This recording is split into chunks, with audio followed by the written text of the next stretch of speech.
And now for a look at some of the factors surrounding the fish that Robert Betts and I enjoyed. Our location was Wiley Point Lodge on Lake of the Woods. Our date and time of catch was Wednesday, August 29th, 2001 at 7 p.m. Our periods of influence, our sunrise was 5:22 a.m. and our sunset was 6:41 p.m. Our PM minor was 1:35 and a PM major at 7:50, and our lunar cycle was in the third quarter. For our last spot of the day, on our last day, Robert and I chose a fairly large saddle area located at the end of an island cluster. The last two islands were about 1 and 2 acres respectively, and might have seemed uneventful to the unaware. However, the saddle itself was magnificent. It was about 3/4 of an acre overall, with the southern edge being, well, relatively tame, but the north edge, well, it had a true personality. There were 3 pronounced subsurface rock piles about 3 feet deep. The remaining surroundings were also rock. However, the bottom there was relatively flat. At the extreme north edge, we found 2 smaller rock piles slightly deeper with very distinct inside turns. And when it broke off to deep water. Brother, let me tell you, to me, this reeked muskie. This bar cuts all the way across here, Robert. As we get up on top of this, it's going to only be about 3-4 feet deep there with big boulders from that point back over to the point that I'm casting at here. Okay.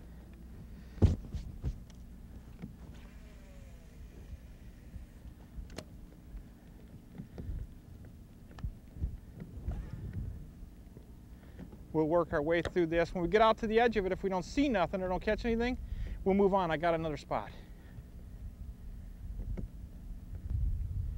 But this has got boulders and cabbage in it, and the depth is absolutely perfect for what we want to do.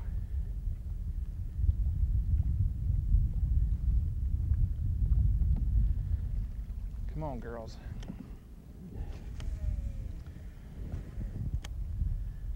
Yeah, so you're throwing right over the top of those rocks right now. Okay. As we work our way through here, your lure is going to be coming over boulders that are only about 1.5 feet deep. There's the occasional boulder up in here, but it's really a pretty big area. Although we had this incredible saddle at our disposal, I truly think it would have been less productive had we not been experiencing twilight. With the exaggerated lighting angles caused by the falling sun, we found our shadows both above and below the water growing. In my opinion, it's this shaded effect upon our rock piles that made this area so predictably productive. Many of the factors we use to locate and hunt big fish have what some consider nothing at all to do with the fish itself. Lighting is one of those. Lighting is also something we can all visualize and should be considered.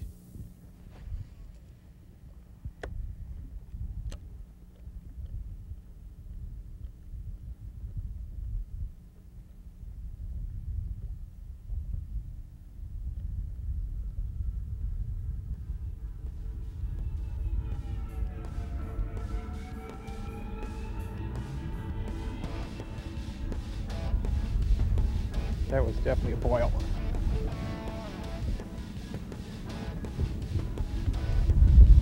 There we go. Good fish. Barely got it hooked. Barely got it hooked. Didn't even that. She's hooked in the upper lip. If she jumps, we're losing her.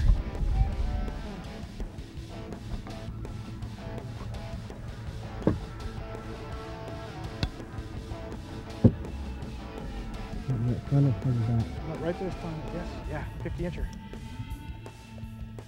See her?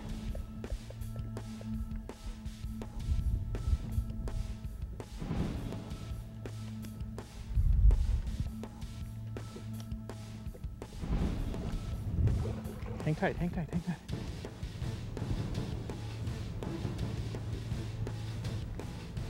Yeah, nice fish.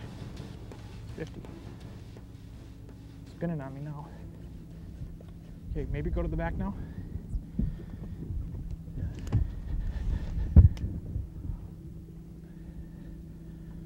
Nice fish. Yeah, she's 50, without question.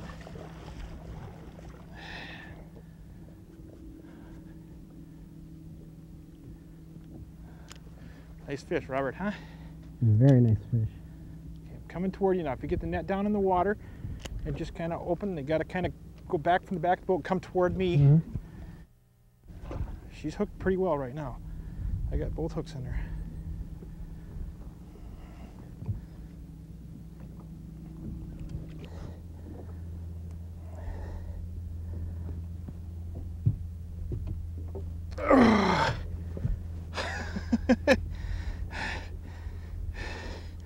Angler, tail down just a little bit. Pardon me? Tail down just a hair. Okay. There we go. Ready? Yeah.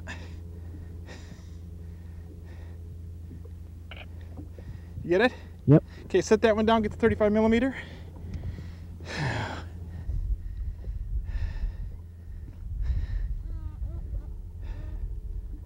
Oh. Ready? Yep. Tail down just a hair. Can't. I'm gonna get her back. She's trying to go. There we go.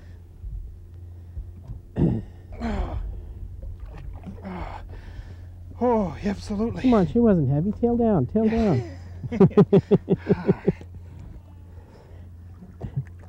Oh. Yeah, that's a nice fish.